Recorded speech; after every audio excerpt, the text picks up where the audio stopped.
All right, let's continue then on the topic. We're now joined via Zoom by Dr. Lesley Ann Foster. She is the founder and executive director of non-governmental organization Masimanyane Women's Rights International. Thanks very much for joining us. We're discussing, of course, the recent cases of gender-based violence. Good afternoon to you and welcome to SABC News, ma'am. Good afternoon, and thank you for having me. You're most welcome. In the previous clip, our reporter Kim Daniels was having a conversation about GBV, and what the issue is being pointed out is that, there is no speaking from those that are victims, and people being victims being encouraged to break the silence. But of course, there is difficulty in breaking the silence, and there's challenges indeed to speaking out. Let's talk about what those challenges are and why it is so difficult indeed to speak out and indeed break the silence, as it was put. Yeah, I think that I have a different approach to this, and that is that we should refrain from asking women to protect themselves. We need to ask men to stop being violent. That's the real crux of the matter here. And having to put the responsibility on women to prevent the violence is in itself an act of violence, because we know that women really have access to resources that can actually give them that kind of protection. And certainly women whose lives are taken away have no way of preventing, men from actually taking their lives from them. Yeah. Yes, there is a case for reporting acts of violence, and women should use the Domestic Violence Act. They should look for support. The problem is that our society favors male domination over women. That's the only thing we can call it. Patriarchy is about power and control over women, and society protects men. Patriarchy protects men. Women are not protected. So women are often told, don't talk about the violence, or they're told it's your fault. You're not doing this, you're not doing that. You're not being enough of a woman, which is why the violence then happens. But all of that is incorrect.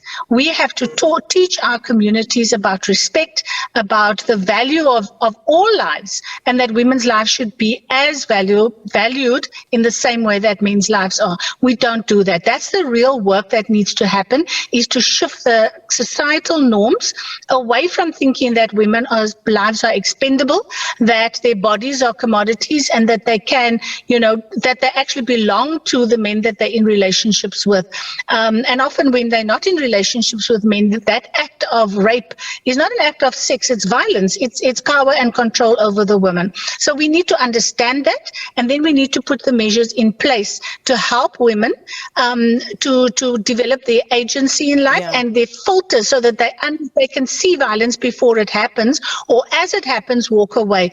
But we don't teach girls that. We teach them that even the violence is a way in which men value them, and that's a complete, no. We should not be teaching those kinds of values to young girls, and then also teaching men and boys about the respect that they need to have for women, and the incredible harm that they cause for any act of violence, whether it is a physical, psychological, act, a brutal act, or whether it's just silence, ghosting and things, these new forms of violence that are coming up. All of them have the same kind of impact, and it's really devastating to women.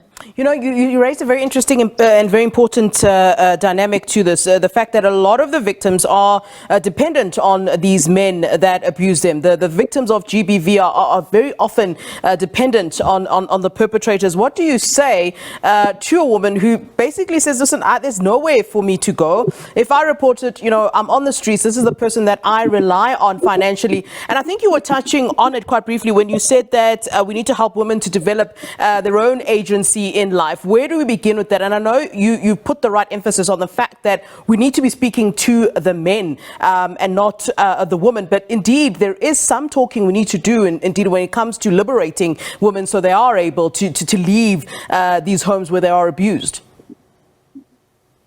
Yeah, I think what's important is that Pillar 5 of the National Strategic Plan is about economic justice, and that means about that we need to be having programs for women that gives them economic dependence, gives them a way in which they can earn money, and that they can then have a measure of independence.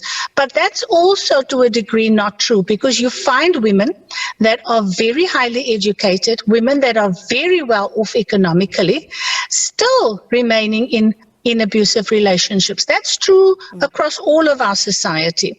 And so it's not just that, although that is an important element. And in South Africa, the inequality runs so deep here that the majority of women in this country, which will be poor rural women, have very difficult challenges to overcome to be able to be economically viable. So some women can engage in farming, they can engage in kind of having livestock, in making goods, providing services, but it's always at a very low level. How do we raise the level of women above that? So we talk about economic empowerment, but what we actually see happening is that, mostly women just operate at a level of subsistence. They still manage to raise families, they still manage to educate children, but under very difficult circumstances.